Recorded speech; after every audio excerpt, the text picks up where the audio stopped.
Hello दोस्त, नमस्कार। हमारा channel Bihar concept of mathematics में आपका स्वागत है। दोस्त, आज हम लोग अध्ययन करने वाले हैं प्राणी सम के बारे में। किसके बारे में अध्ययन करने वाले हैं? प्राणी सम के बारे में, जिसको हम इंग्लिश में किंगडम कहते हैं। इसमें हम लोग जानेंगे जीवों का वर्गीकरण। क्या जानेंगे? जीवों का वर्गीकरण। इसमें आज जो हम जो पढ़ने वाले हैं, इसमें उसके बारे में पहले हम लोग चर्चा कर लेते हैं। इसमें पहला टॉपिक मेरा क्या है? पादप जगत है, एनिमेलिया जगत है और प्रोटिस्टा है, और फिर मोनेरा। पांचवा मेरा कवक है, जिसमें आज हम लोग खास करके क्या पढ़ेंगे? पादप जगत को पढ़ेंगे। क्या पढ़ेंगे? पादप जगत के बारे में पढ़ेंगे। तो आते हैं, सबसे पहले जान लेते हैं प्राणी सम के बारे में। तो जीवों का वर्गीकरण। पूरा टॉपिक का नाम है प्राणी सम। उसके अंतर्गत आता है जीवों का वर्गीकरण। सबसे पहले जीवों का वर्गीकरण कैरोलस लिनियस ने किया था। किसने किया था? कैरोलस लिनियस ने किया था। इसीलिए फादर ऑफ जीवों का वर्गीकरण कहा जाता है, या फिर कह सकते हैं फादर ऑफ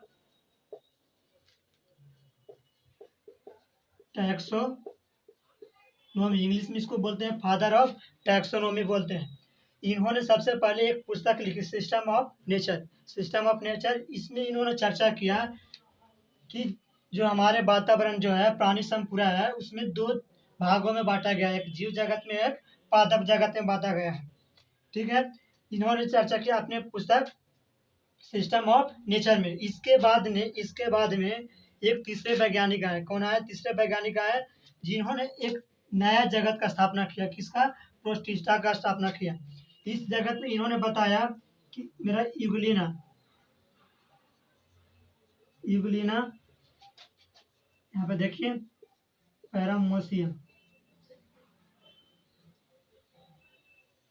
पैरामोसियम अमीबा और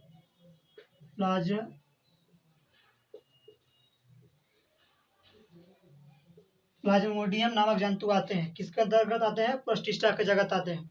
इसके बाद में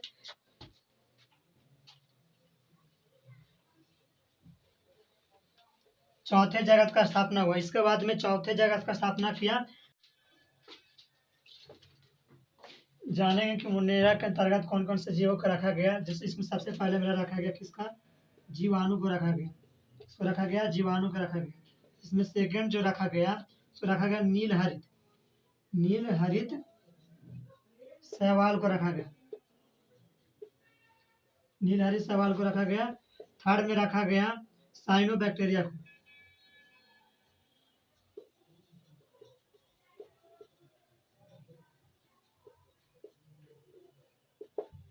शुरुआती दौर में एक कवक को भी इसी ग्रुप में रखा गया। शुरुआती दौर में कवक को भी मोनेरा के अंतर्गत रखा गया।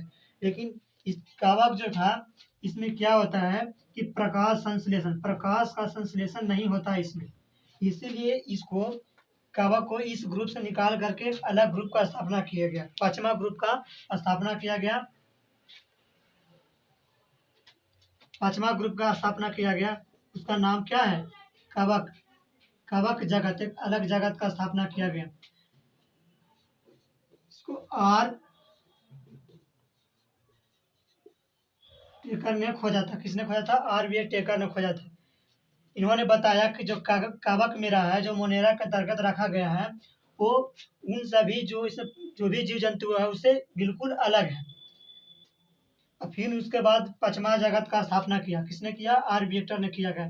कुल टोटल देखा जाए तो पूरा जीवों के वर्गीकरण में 5 भागों में बांटा गया। किसमें बांटा गया? कितने भागों में? 5 भाग। जैसे पहला मेरा पादप जगत हो गया। क्या हो गया? पादप जगत। दूसरा मेरा हो गया एनिमेलिया एनिमेलिया जगत होगा।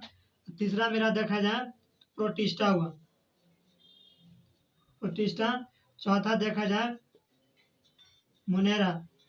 पांचवा मेरा हो गया कवक। कवक जो मेरा, इसमें जो मोनेरा मेरा है, मोनेरा इसे सबसे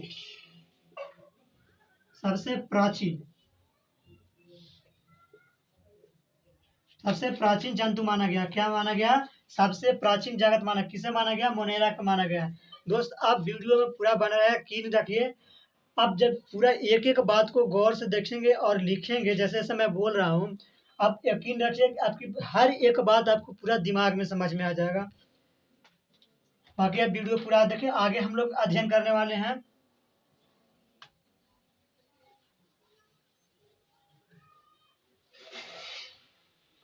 पादप जगत के बारे में। पादप जगत का अध्ययन करने से पहले कुछ पॉइंट्स उसके बारे में हम लोग जान लेते हैं।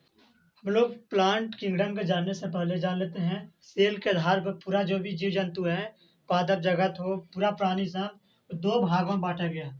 दो भागों में बांटा गया। पहला मेरा क्या है, प्रोकैरियोटिक कोशिका। एक मेरा क्या है, यूकैरियोटिक कोशिका है।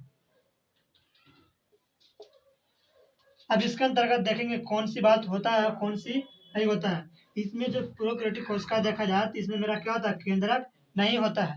इसके अंतर्गत जो भी प्राणी आते हैं उसके अंतर्गत केंद्रक नहीं होता, लेकिन यूकैरियोटिक के अंतर्गत जो भी प्राणी होते हैं उसके अंतर्गत उसमें जो है केंद्रक आता है। इसमें देखा जाए प्रोकैरियोटिक सेल में मेरा प्रोकैरियोटिक सेल में इसमें कोशिका झील भी नहीं होता, लेकिन इसमें कोशिका झील ही होता है। अब इसका संरचना के बारे में करते हैं कि संरचना इसका कैसा होता है।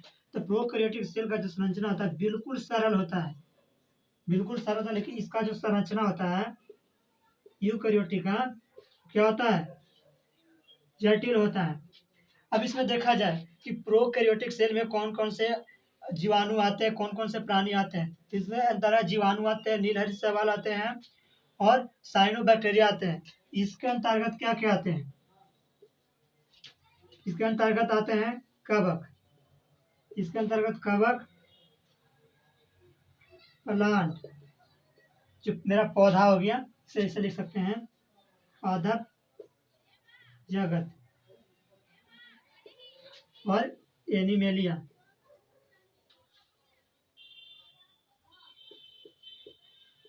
इसको एनिमल किंगडम कह सकते हैं।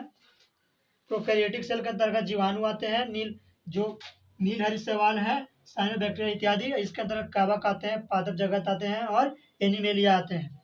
अभी जान लिए दोस्त, ये जो टॉपिक है, ये जो पॉइंट है आगे मतलब जो भी पढ़ाने वाले उसमें काम आएगा।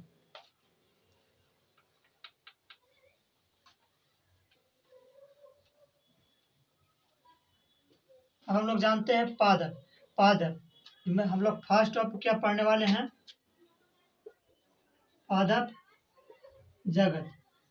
इसको कह सकते हैं प्लांट किंगडम।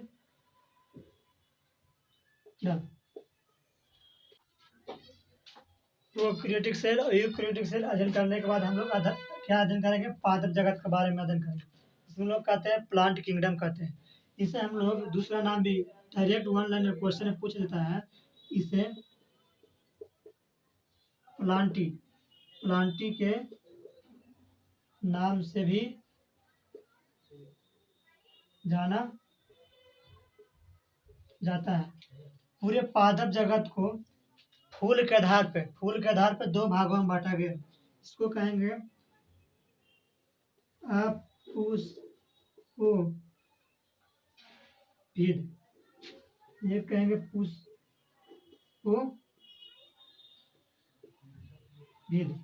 तो कह सकते हैं बिना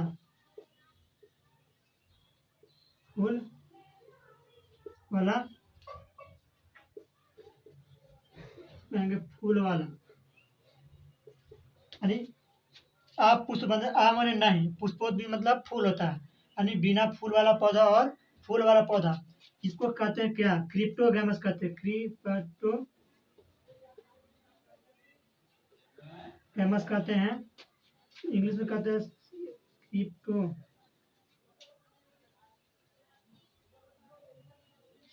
इसको कहते हैं फेनोरोगैमस।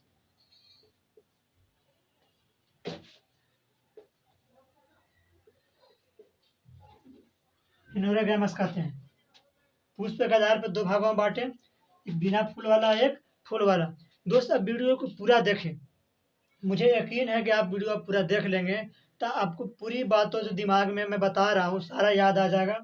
बाकी वीडियो में पूरा बने रहें। इसके बाद हम पढ़ लिए बिना फूल वाला और फूल वाला। अभी जानेंगे जो मेरा आप पुष्पविद है, यानी बिना फूल वाला, क्रिप्टोगैमस। इसको तीन भागों में बांटा गया। इसको क्या बांटा गया है, तीन भागों में बांटा गया है। एक मेरा हो गया थैलोफाइटा, थैलोफाइटा। एक मेरा हो गया ब्रायोफाइटा।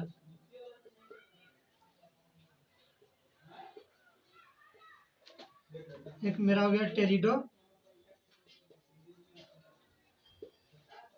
टेरिडोफाइटा। किससे बांटा गया? क्रिप्टोगैमस के, थाइलोफाइटा, ब्रायोफाइटा और टेरिडोफाइटा बांटा गया। अब इसके बात करेंगे, पुष्पविद के बारे में बात करेंगे।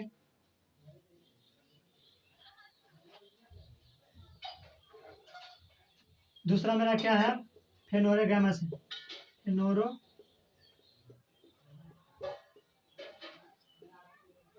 इससे भी दो भागों में बांटा गया है। एक मेरा क्या हो गया? एक बीजपत्री, ऐसे लिख सकते हैं जिम्नोस्पर्म। जिम्नोस्पर्म एक मेरा हो गया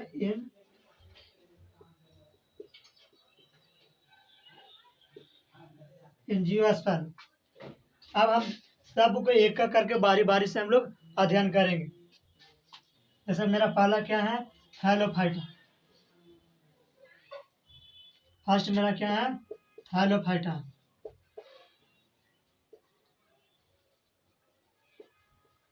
दोस्त हम इसका क्या कंपटीशन के भीड़ से पढ़ रहे हैं। मैं सारा का एक पॉइंट मतलब लिख लिख के बताऊंगा, पूरा डिटेल में जाने की जरूरत नहीं है। मैं जो जितना बता रहा हूँ सिर्फ उतना लिखते जाइए।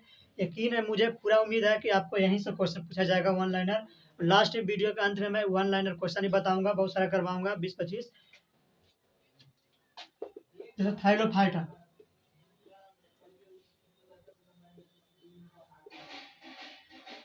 थाइलोफाइटा मेरा दो बाइडोस मिलकर के बना है। थाइलो, एक मेरा क्या है? फाइटा। थाइलो का मतलब होता है बैग लाइक। क्या होता है? पहले हम कह सकते हैं झोला झाकड़, ऐसा कह सकते हैं हिंदी में, झोला झाकड़ की तरह। अब फाइडा का मतलब होता है प्लांट। फाइडा का मतलब क्या होता है? प्लांट, यानी हिंदी में पादप। इसके बारे में अब डिटेल से जानेंगे।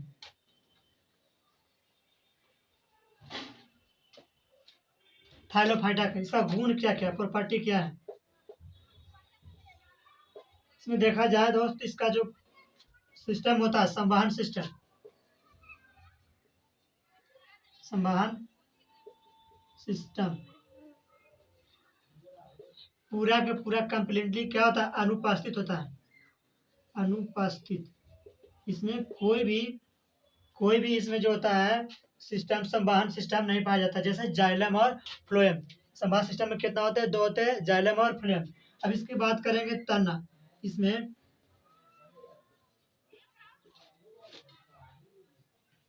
फूल, फूल, तना, जड़, कंप्लीटली पूर्ण रूप से क्या होते हैं? पूर्ण रूप से अनुपस्थित होते हैं। क्या होते हैं? अनुपस्थित होते हैं। पूर्ण रूप से अनुपस्थित होते हैं।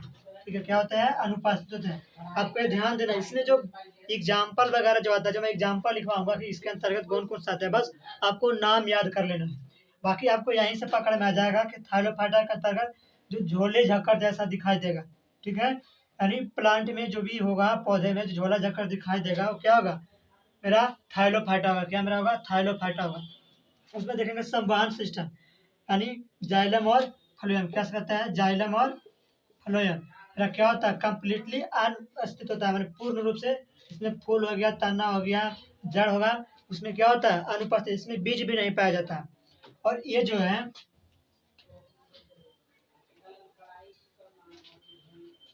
इस ग्रुप की जो प्राणी होता है, जो पौधे होते हैं, इस ग्रुप की जो पौधे होते हैं, वो नाम स्थान पे पाए जाते हैं। कहाँ पाए जाते हैं? नाम स्थानों पर पाए जाते हैं, पर पाए जाते हैं।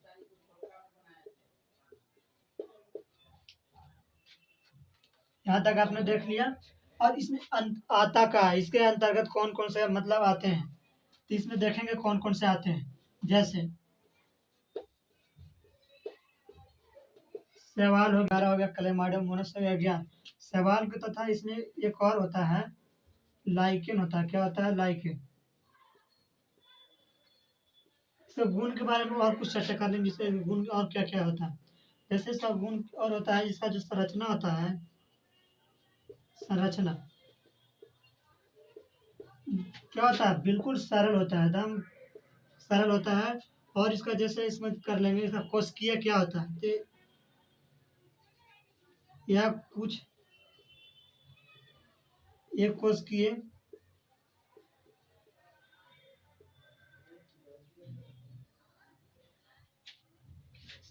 है,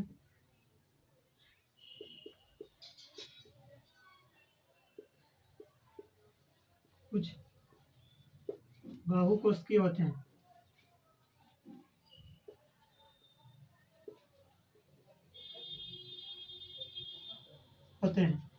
इस संरचना जैसे सरल होता है, कुछ एक कोशिकीय, कुछ बहुकोशिकीय होता है। जैसे नम स्थान में बताया, नम स्थान जैसे कुछ जलीय होता है, जलीय प्लस जो होता है नम स्थान, दोनों पे पाया जाता है। और जलीय में समुद्री भी हो सकता है और छोटे मोटे तालाब में भी हो सकता है।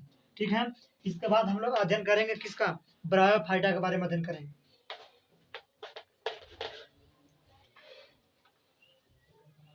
ब्रायोफाइटा के बारे में जानेंगे।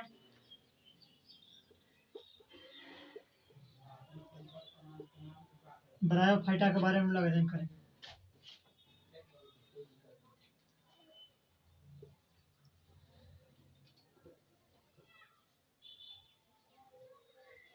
ब्रायोफाइटा, ठीक है। इसको भी दो भागों में हम लोग पढ़ेंगे।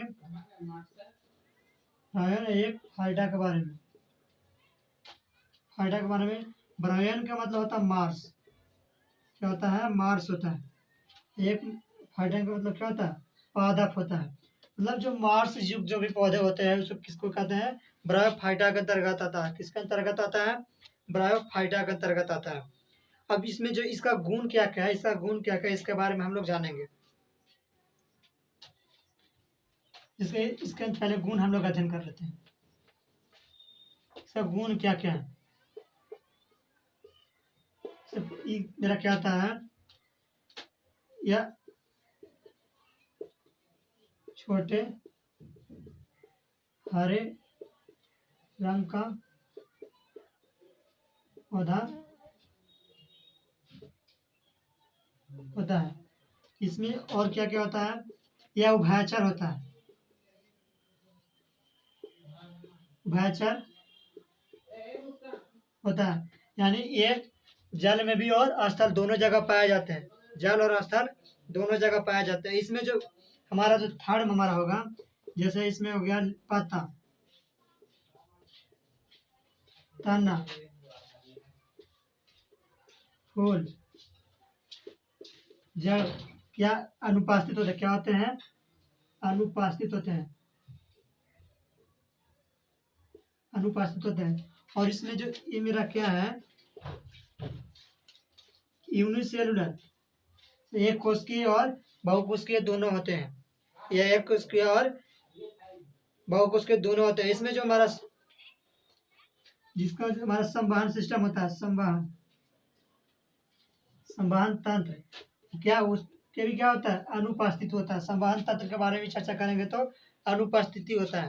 और इसके बाद इसमें बोलेंगे कि कौन कौन सा आता है, इसके अंतर्गत कौन कौन सा आता है, कहता है फर्न, क्या आता है, फर्न आता है। जो मास जो भी होता है ना उसके बारे में हम चर्चा करेंगे, कौन कौन से इसमें आता है। जैसे फर्न हो गया, रिक्सिया हो गया, रिक्सिया हो गया, मार्क्सिया हो गया, मार्क्सिया इत्यादि, सब क्या है, ब्रायोफाइटा के अंतर्गत आता है। किसके अंतर्गत आता है, ब्रायोफाइटा के अंतर्गत आता है। अब हम लोग थर्ड अध्ययन करेंगे, टेरिडोफाइटा। क्या अध्ययन करेंगे, टेरिडोफाइटा के बारे में हम लोग जानेंगे।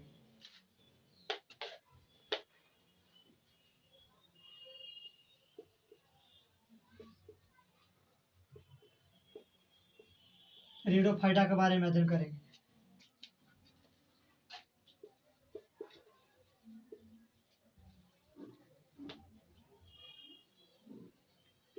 टेरिडोफाइटा, जैसे इसको भी हम लोग दो ग्रीक भागों में बांट दिए हैं।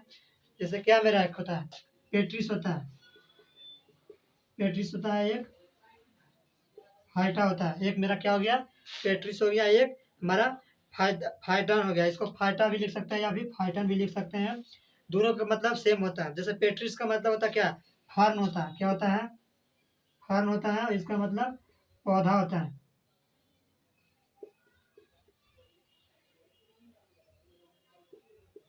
मतलब क्या होता है, पौधा। ये टेरिडोफाइटा जो मेरा है, ब्रायोफाइटा और थैलोफाइटा दोनों से क्या होता है, स्लोली डेवलप होता है। इसमें क्या होता है, स्लोली डेवलप होता है। मेरा क्या होता है, स्लोली डेवलप होता है। जैसे इसका हम गुण के बारे में चर्चा करेंगे। क्या चर्चा करेंगे, गुण के बारे में चर्चा करेंगे। इसका गुण क्या क्या है। इसमें क्या होता है मेरा, फर्स्ट देखा जाए जो मैं उसमें क्या क्या बताया, उसमें जितना भी मैं बताया हूँ सारा का सारा इसमें होगा। जैसे फ्लावर की बात करेंगे, फूल, फ्लावर जो मेरा होता है, अभी इसमें क्या होता है, अनुपस्थित होता है। क्योंकि हम लोग जो भी पढ़ रहे हैं अभी बिना फूल वाले पौधे पढ़ रहे हैं। क्या पढ़ रहे हैं, बिना फूल वाले पौधे पढ़ रहे हैं। इसमें संवहन सिस्टम की बात करेंगे। और पत्ता जड़ जो मेरा अल्प विकसित होता है, विकसित नहीं होता है, विकसित नहीं होता, उसको कह सकते हैं हम लोग अल्प विकसित होता है। क्या होता है, अल्प विकसित होता है। यह नम स्थानों पर पाया जाता है। कहाँ पाया जाता है, नम स्थानों पर। इसमें जो बीज मेरा होता है वो भी नहीं पाया जाता है।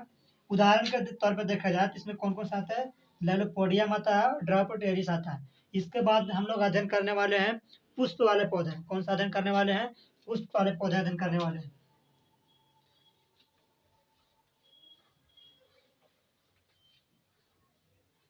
तो पहले थोड़ा जान लेते हैं, जितना भी हम लोग क्रिप्टोगैमस पढ़े, जितना भी हम लोग क्रिप्टोगैमस से पढ़े, थैलोफाइटा, ब्रायोफाइटा और टेरिडोफाइटा, इसमें जो होता है लगभग 9 प्रकार जो भी इसमें होता है, जड़, तना, फल, फूल जो भी होता है इसमें नहीं पाया जाता है, ना ही बीज पाया जाता है। इसीलिए इसको क्रिप्टोगैमस कहते हैं। क्या कहते हैं, क्रिप्टोगैमस कहते हैं। अब हम लोग पढ़ेंगे फेनोरोगैमस।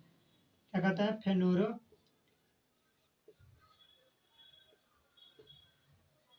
फेनोरोगैमस पढ़ेंगे।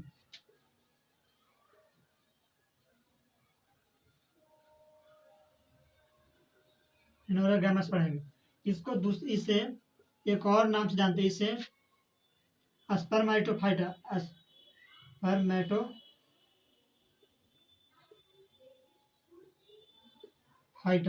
इसे स्पर्मेटोफाइटा एग्जाम पर दे देगा कि फेनोरोगैमस को और क्या कहते हैं, तो इसको क्या कहते हैं, स्पर्मेटोफाइटा भी कहते हैं। जैसे फेनोरोगैमस में इसको भी हम लोग ग्रीक करेंगे भाषा में।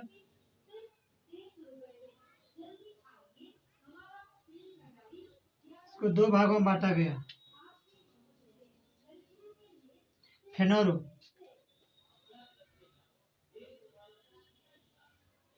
या फिर इससे नहीं बांट करके स्पर्मेटोफाइटा का हम लोग बांटते हैं। इसको कह सकते हैं स्पर्मेटोफाइटा। क्या कह सकते हैं, स्पर्मेटोफाइटा। स्पर्म का मतलब होता है स्पर्म और फाइटोन। स्पर्म का मतलब होता है सीड, होता है सीड, जिसको हम लोग हिंदी में बीज कहेंगे। अब फर्न का मतलब होता है पौधा,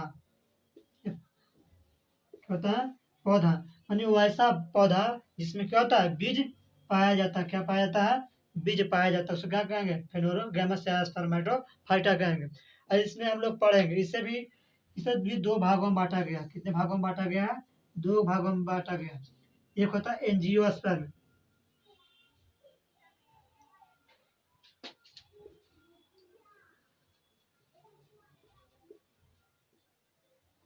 एक होता है जिम्नोस्पर्म।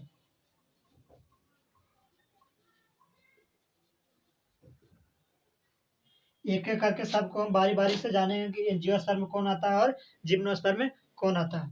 ठीक है दोस्त, इसके बारे में जानेंगे, जिम्नोस्पर्म के बारे में। जिम्नोस्पर्म को हम लोग हिंदी में क्या कहते हैं, नाग बीज या अनावृत कहते हैं। क्या कहते हैं, अनावृत कहते हैं। अब ध्यान दीजिएगा, जिम्नो, जिम्नो का मतलब क्या होता है, नेक्ड यानी नगन, और स्पर्म का मतलब सीड यानी बीज। इसको ग्रीक किसमें तोड़ा गया है, ग्रीक शब्द में तोड़ा गया। किसमें तोड़ा गया है, ग्रीक शब्द में। 2 ग्रीक शब्द से मिलकर के बना है gymnosperm. Gymno plus sperm. Gymno का मतलब नेक्ड होता है, स्पर्म का मतलब सीड होता है। अर्थात इसमें पौधे का जो बीज होगा क्या होगा, नग्न होगा। अब कहता है इसमें कि जो इसका एग्जाम्पल, इसके अंतर्गत कौन कौन से पेड़ पौधे में आएंगे, तो क्या में आएगा, साइनस आएगा, गिंगो आएगा और पाइनस इसके अंतर्गत आएगा। इसकी विशेषताएं क्या, विशेषताएं इसको इसमें जिम्नोस्पर्म में रहा है, इसका विशेषताएं क्या है? इसका जो जड़ तना पत्ता जो होता है क्या होता है, विकसित, यानी विकसित में क्या भी होता है, वेल डेवलप्ड, में बहुत विकसित होता है। इसमें संवहन तंत्र जो होता है उपस्थित होता है, हमारा जाइलम और फ्लेम जो संवहन तंत्र होता है क्या होता है, उपस्थित होता है। इसके बीज जो होता है नग्न बीज इसलिए कहते हैं इसका, क्योंकि इसका बीज जो होता है फलों के अंदर नहीं होता, सीधे फलों का बाहर होता है, इसलिए इसको नग्न बीज कहते हैं। ये सदाबहार, ये सदाबहार बहुवर्षीय पौधे होते हैं। जब जान लीजिए, इसके बाद हम लोग पढ़ेंगे एंजियोस्पर्म पढ़ेंगे। क्या पढ़ेंगे, एंजियोस्पर्म पढ़ेंगे। फटाफट आप लोग नोट कर लीजिए। उसके बाद हम लोग पढ़ेंगे एंजियोस्पर्म। क्या पढ़ेंगे, एंजियोस्पर्म पढ़ेंगे।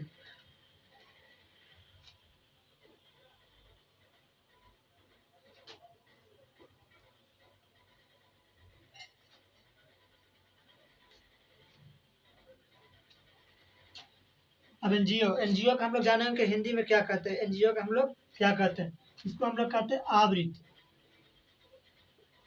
आवृत बीज, या फिर ऐसे आवृत बीज कहेंगे। क्या कहेंगे हिंदी में, आवृत बीज। एनजीओ का मतलब होता है कवर्ड, कवर्ड का मतलब होता है आवृत होता है, और स्पर्म का मतलब बीज होता है। अर्थात इसका जो पौधे जो होते हैं, जो बीज होते हैं, पौधे का जो बीज होता है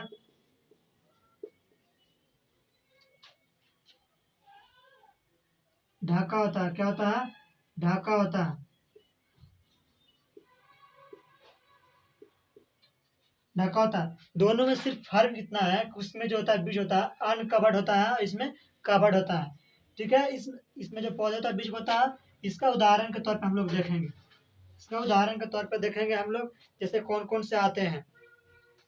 जैसे इसमें सारे जो भी हम लोग जो वातावरण में हम लोग यूज करते हैं डेली लाइफ में, लगभग सारी चीज़ आते हैं। जैसे मेरा मक्काई हो गया, मक्काई हो गया, गेहूँ हो गया, आम हो गया इत्यादि।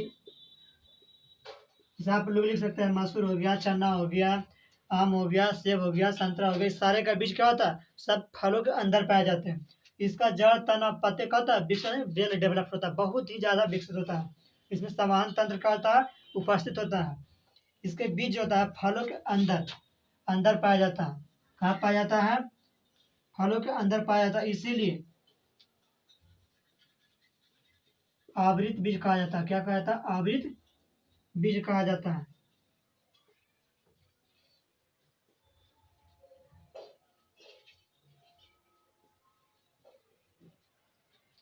ये सदाबहार बहुवर्षीय होता है। अब इतना हम लोग जान लेंगे तो जो हमारे एंजियोस्पर्म है, क्या मेरा एंजियोस्पर्म मेरा है, एंजियोस्पर्म में इसे भी हम सुविधा के अनुसार दो भागों में बांटा गया है। जैसे मेरा फर्स्ट हो गया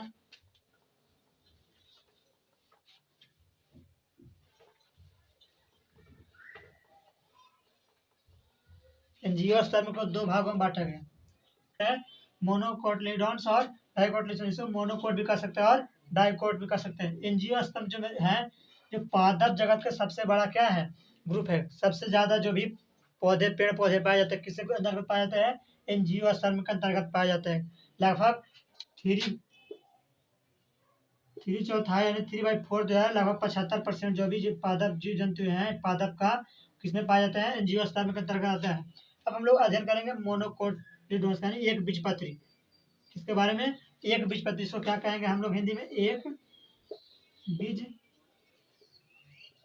पत्री कहेंगे। क्या कहेंगे, एक बीजपत्री कहेंगे। इसको दो भागों में बांटा गया है, इस दो शब्दों से मिलकर के बना। इसको ग्रीक शब्द क्या है, मोनो, मोनो का मतलब होता है सिंगल यानी एक, और कोटिलेडोन्स का मतलब होता है बीज पत्र यानी एक बीजपत्री। वैसा पेड़ पौधा, वैसा पादप जगत का पेड़ पौधा जो उसका बीज जो पाया जाता है कितने उसमें होते हैं, सिंगल होते हैं। क्या होते हैं, बीज सिंगल होते हैं। जैसे इसका कुछ विशेषताएं हम लोग उसके बारे में चर्चा करेंगे। जैसे बीज होता है, बीज में मेरा क्या है, जैसे सिंगल होता है बीज मेरा, क्या होता है, सिंगल होता है। जड़ जो होता है इसका रेशेदार पाया जाता है। जड़ जो आप देखेंगे इसमें वो रेशेदार होता है। जैसे इस प्रकार का होता है, जैसे हम लोग मान लेते हैं कि लहसुन है मेरा, या मेरा प्याज है, ठीक है। तो आप लोग देखते हैं कि जो में जड़ क्या होता है, रेशेदार होता है। क्या होता है? रेशेदार होता है। या फिर लहसुन, गेहूँ, किसी चीज को आप लीजिए, उसका जड़ आप देखेंगे तो रेशेदार होता है। इसके पत्ते पर जो होता है समांतर शिराविन्यास। शिराविन्यास का मतलब होता है, जैसे आप इसका पत्ता को आप देखेंगे तो इस प्रकार से रहेंगे, जैसे आप लोग देख सकते हैं।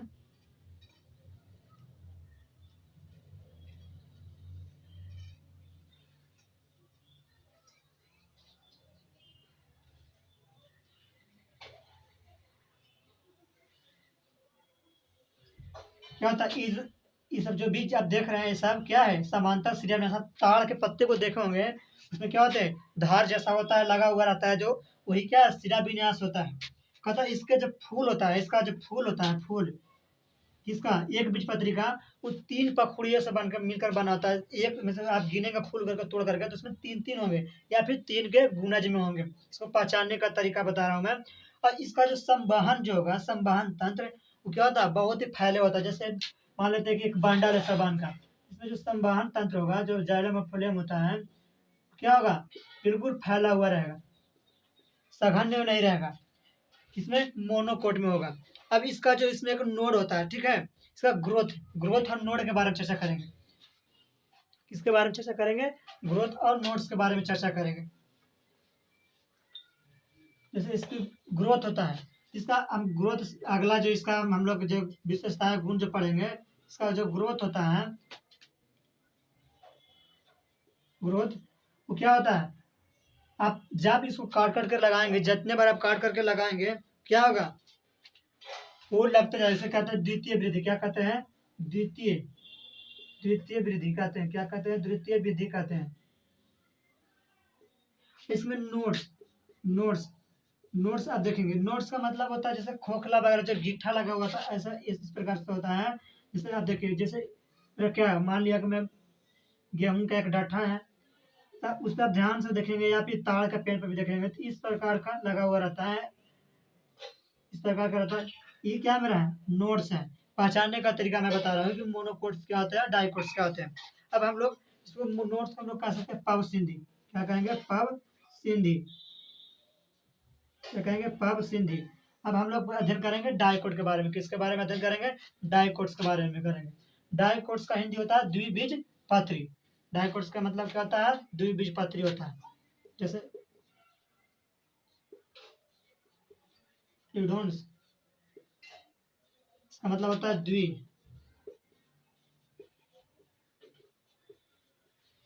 होता है, द्विबीजपत्री होता है। इसके बारे में हम लोग डिटेल से अध्ययन करेंगे। सेकंड पार्ट जानेंगे डाइकोटिलेडोन्स के बारे में। डाइकोटिलेडोन्स में इसको द्विबीजपत्री कहेंगे। यदि हम ग्रीक शब्द में पढ़ेंगे, इसमें ग्रीक शब्द में 2 शब्दों से मिलकर के बना है, 2 वर्ड सेंटेंस है। एक डाइकोट में द्वि होता है, कोटिलेडोन्स का मतलब था बीजपत्री। इसकी विशेषताएं देखेंगे, इसको पहचानेंगे कैसे, जानेंगे कैसे, इसकी विशेषताएं बहुत देखना जरूरी है। तब लोग विशेषताएं देखेंगे किसका क्या है। इसका सबसे पहले जो बीज होता है, बीज जो सीड्स पाए जाते हैं, उसमें 2 बीज होते हैं। कितने बीज होते हैं, 2 बीज होते हैं। इसका संवहन जो होता है वलयाकार होता है। किस प्रकार होता है, वलयाकार होता है। लेकिन इसका जो होता है संवहन जो होता है फैला हुआ रहता है, लेकिन इसमें कुछ सघन होता है। क्या होता है, कुछ उससे ज्यादा सघन होता है। जैसे आप पेड़ देखें, पेड़ क्या होता है, जैसे ठोस ज्यादा होता है, एकदम पूरा। जैसे आप मान लेते हैं कि आप गेहूं का एक लिए डाठा लिए गेहूं का, ठीक है, और एक लिए जैसे आम का एक डाठा लिए।